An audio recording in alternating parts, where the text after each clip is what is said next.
Hello, Fighter Night Warriors. I am just finishing my Monday shift, and to summarize what's been going on that you should go and join if you haven't signed up is I had the Defeed to Refeed kickoff lesson in the group explaining about the typical danger zones throughout the time, how to be excited and keep on focusing on the big reward, that you're gonna work hard but it's not gonna be forever.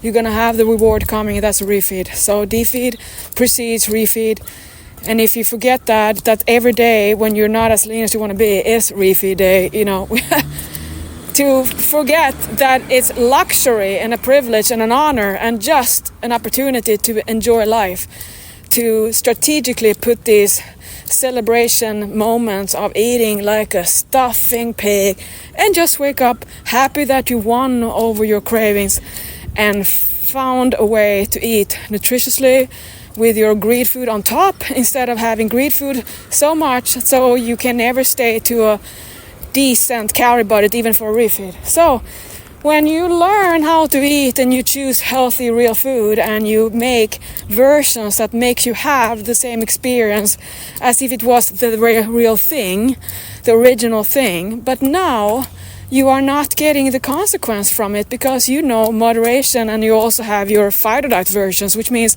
instead of eating thousands of calories in regular pizza and chips, you do it within a calorie budget that keeps you getting leaner and stronger. And the more you do it, the more you understand how to eat and how to stop and how to get back, and you realize that this is a bliss for you to realize epiphany for fighter diet nirvana level. When you come to that level that you actually love the defeed days more than the refeed, but you still want the refeed, but you don't want to keep on eating like that because you just feel lighter and happier on the defeed days. And that is when you have done exactly the way you love on a refeed, you still just love the way of feeling lean and thrive of not being completely satisfied, not kind of have that drive that, there's something, because that's how you are aware. And you find your desires and you get the temptations. And now when you know there's nothing forbidden, you just have to be smart in how you put it in there in your system. You know it's a game and it's fun and it's an adventure and it's an excitement, and the feeling of what you could never do in your whole life, you never got away, so-called, with eating. Now this is just making you leaner, stronger, and more confident and more on point, more consistent, because why? What happens? Well, suddenly you notice there is no obligation to stay strong forever, and there is no separation from what you love to eat. There's no suddenly, I can't have it, I'm gonna miss it forever, and you have no more nostalgia to think about the day in the past when you ate all the junk food or didn't care how easy it was before you made a goal about being a fitness person. Because what happens is this. When you start to work on nutrition and health and taking care of body, and you have body goals and fitness goals, everything that has been operated or kind of energized by eating whatever you wanted, if it was a career or pregnancy or whatever it is, you didn't have kind of a slap in the face anytime you snacked, right? It was just what you did. But now it has a consequence that is negative, that you get affected by what you eat. So now that becomes so overt, and how are you going to handle that? So it's easy to forget that it wasn't all fun before you found that you can change the body by how you choose what you eat and how you train and think. It's just the way you now realize that you do become more aware that you can change the way your body looks and feels and is healthy. But it's going to take a price. You're going to have to want it, and happily so. Because if you don't understand this happily so, it's going to be like signing up for marriage and you don't even like the guy that you marry. How happy are you going to be? You think you're going to be loyal? And diet loyalty is diet loyalty for you, that's for sure. And diet is just a system for you to get your goals, whatever they are. And nutrition is the science and the fuel of it, so you're going to build it up that way. So no matter how you twist and turn, what are you going to do with all this information? So that means it's easy to get lost in thinking that the way you feel this moment is the moment you're going to feel all the time. But it's when you feel deprived and you miss what you forgot, how it made you feel crap. But now that is how the mind is. But isn't it funny how we always hold on to what people do against us unless we learn better. To hold on to grudges doesn't make anyone happy, but somehow we remember everything that has gone wrong. And now at the same time, we remember and romanticize eating crap and sweets and candy that we never felt good about after eating anyway. But it was just a way to do it, so it was easy that way. It's easy and happy and simple to be ignorant, but it's also very limiting. Because you're not aware, do you rather not be aware that you can change, right? I mean, what a loss of not eating like a glutton and just get away with it and being lean. And everyone wonder, were you born this way? Like, no, I just made my mission to look like it. So when you go through your ups and downs in eating and training and thinking, the reason why you have to stay strong in the system is to get the big reward. So that was then what I was talking about, the defeat to refeed. When you come to a level where, let's say, you've done a few onion routine peeling and you become extremely lean, or you're one of those ego people like me, that you can actually live on disciplined eating and just keep on going, have the body that everyone admires, and you're kind of really strong and shredded, but you don't really enjoy it anymore because it's what it is. And if it's a body that requires a lot of work and it's an uphill battle because it is to be strong and not refuel, it's gonna over and over make you less and less happy about it. And even though you are strong and tough-minded and can do it on willpower and discipline, you don't have to feel it, you just have to be doing it. It doesn't help you, because what you end up with is almost like, what are you trying to achieve? What is the end here? The end will be that you lose and you submit to your own temptations and overwhelmingness and wonder what is wrong with you. And here I am saying, but you just keep on beating the head again into the wall because you are scared of what? Eating? Well, you end up doing that in the wrong way if you don't learn how to do it. 2, the scale? Well, it's gonna fluctuate anyway, and if you rely on behavior, knowing what you eat, and can calculate the way I teach you, you have the rational mind there. You don't have to believe in myths or things because you know the truth. I tell you. And if you forget about the scale and what your goal is and you want to gain lean muscle and then you have a problem with the scale, remember, now I can play the devil's advocate game and say, here, so first you say you want to get lean or you want to build muscle. That's your ambition, just like me. So then you're so happy you feel lean, and then you step on the scale and now it dropped. Oh, first you're happy, right? Celebration. But then you get a second thought. Wait, how do you know it's not muscle? What are you going to do now? And if it's not like that, let's say you wake up and you feel bloated and you are following completely the defeat menu, you're doing exactly the way you do, 100%, not bullshit, and then you wake up, you're 2-3 pounds heavier. How are you going to feel then? Or what are you going to do then? So in all those moments, your mind and your perception and your verdict, your calls change, because you live life, if it is like a weather report, that if it's suddenly not summer, sunny, and you were expected to have sunny weather, and it's rainy today, which is part of the season, you kind of don't want it, because you kind of, oh, that's sad. I want it to be sunny today. I know the feeling because I come from Sweden. It's like raining all my life away. So if you now don't know how to handle those sudden changes in perception, first you're happy and then you're not because you're second guessing, you're getting action paralysis, you get diet depression because you cannot trust, you don't know. So now notice what you're trying to make happen here. If you're lean and strong and love the feeling, but you also know that you're holding back, you don't want to eat because why? Again, if you never do it, you're going to be diet depressed and you're going to kind of have less and less strong muscles. You're going to go backwards because you do need to refuel. There's a reason why athletes glycogen load. There's a reason why we have recovered. There's a reason why I eat up, not just because I want to, because it's part of training.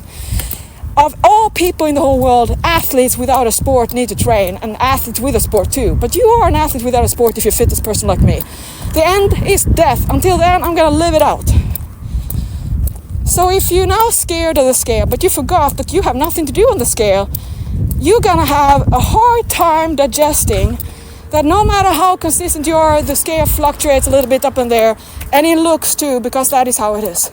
But the leaner you get, the less fluctuations are there. So, it's like the more you stop, the back and forth, the more consistent your body gonna show up for yourself. That's what happens when you stop going tsunami waving or willpower and then lose it and then go back and forth. So the more you are consistent and not this kind of up and down in what you believe and what you do, and you stop playing game of weather report person and you understand this is the way it is, you're gonna have a lot less stress, and you're also gonna have less of those conundrums of every day is a new action paralysis, every day is a new identity crisis, every day is a new what am I supposed to do.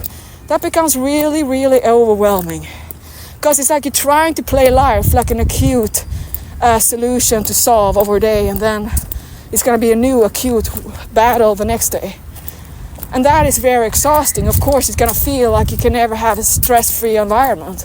But stress is needed to get you to build muscle, because the training is the stressor, the stimulus. So there's a lot of this kind of, I'm scared of the scale, even though I have nothing to lose. And if it gains there, I don't trust what I'm doing. And all that is based on you don't really understand what you're doing, or you haven't tried it, and you just believe you want to see the number of the scale because it's so ingrained in your mind. So think about that now, that if the scale goes up when you work it the way I do on Refeed, how are you going to stay motivated? That's what I'm saying. Stop treating every day in looks and how you feel, because you have to train yourself to feel past what you feel when you look at your body. You have to train yourself to feel the way you feel in your mind before you go and look at your body and it's not good enough yet. Because if you're not watching out, that's how you're never going to be happy. Because the nature of the beast in training and bodybuilding and chiseling and sculpting like an artist, which we are, you're always going to have new things that you want to change. One thing becomes better, symmetrical, bigger. Well, that's bodybuilding. Now something else is going to be less developed. That's the fun. That's the whole thing. But if you think that's something that you're not good enough, that you have to have a certain body, it's like you forgot that this is an acquired taste of life. That you're kind of a painter, a sculptor of your body and your life. That you are actually visualizing and then making it happen to manifest in your body by your dedication. But still, you gotta work to live the lifestyle. And then enjoy it and see that there is the same end of challenge feeling like you have this identity crisis. And it's easy to have one if you never get out of the fear of the scale right after you're eating. So it's almost like this. You're trying to never refeed unless everything is like stars aligned. And then you don't refeed because you can still be happy enough on a regular defeed. And then you're trying to eat a little bit more, and then you realize that doesn't last in happiness either. Because now that is your new regular. So everything you make into the routine becomes what you take for granted and becomes accustomed to. So that's why sometimes it's better to kind of go on a really good defeat cutting diet plan and then have a big refeed. In order to get out of this, I'm never going to be willing to do a big refeed, so I get suppressed of this appetite and stop having diet depression. So yeah, sometimes being stubborn and looking super strong is the way of being the weakest for yourself. So it takes more, it takes guts to actually want to be happy and believe in what I say. Because everyone who tries to have a guarantee and then you step on the scale anyway, that same moment, everything changes for you. And you still do it. Because you still hold on to that kind of, I'm gonna figure it out, have it my way. I'm gonna play the game and win over the universe. And I'm not gonna make any compromises. Because I just don't wanna do the work Pauline has done or anyone done. I don't have time to build up what I have as an investment in myself and all the skills. And I have no time to work on myself. I mean, if that is you forgot that the hardest way to become your greatest, but the best way to do it, is via bodybuilding. Because it's really an uphill battle before it becomes a way of understanding that the tough life is the way you feel more power than anyone else. And the only way to master your mind and master your body is to want to. Because if you want to be weak and you want to be a typical person, guess what? That's who you're going to be, because you're going to ask all your friends, is this not too unrealistic? Is this worth it? Oh, this cannot be it. And if you talk to people who are kids and you need someone who's wise, like 90 years old, you're going to have that delivery of their feedback. They're going to tell you it's not worth it because they don't know what it's worth. They have never experienced it. And that's why they say, that sheep don't listen to other sheep or something, or lions don't listen to sheep, because it's true. So you cannot be a herd thinking that you're gonna somehow be strong. You gotta be a daredevil and understand this is a play to game, and you get better with practice. I was once a blackjack dealer and I took out the house, and I loved beating all the sharks. So, but it wasn't a guarantee, because we know that the house wins in the end, but not all the time. So remember now, you gotta want to win and have the courage and the balls to actually do it. Because it's easy to just want to play, but play it safe. And that's how you never get to be your greatest self. If you want to play it safe, get out of life, especially fitness life. Because there is no guarantee that you're going to have another workout to do. So enjoy the day, seize the training day with me, and get into FD8 Strong and learn about the lesson and be excited about the reward, because that's what you need. And by the way, if you're not signing up for this challenge, it's not going to be easy the next one, because I make progressive training. I learn about the client, so I make the progress according to that. So it's time for you to kind of start with one level, so you can level up once after once after once, so you become this onion routine, the butterfly effect, the body like metamorphosis. That is just a way of having a garden that keeps on being better and greater and more, just everything worth it for you in your whole life. But before you feel that reward, you're gonna have to work harder for yourself. So hey, it takes a lot more time, and that's the best thing in fitness life for me, that there is no deadline. There's not I know it all. There's no I have done it all. There's nothing like that, because I want it to be like the greatest love story of my life, and I keep it exciting and guessing and mysterious. And who is the lover in my life? Well, myself. So I really make sure that I seduce my mind every day to master my body to the level I want. And it's the high and the bliss, and it's a whole addiction I love. So yeah, there are two ways to see pain and struggle and hard work. And all I see is just opportunities to become my best. Without the hard work, I would be a weak person for all my life. And I don't want to be like that. So hey, go and sign up. And then you know too that if you want to do VIP, that's a whole other thing. I don't have time to talk about it today. I talked about it so much. So another day, guys.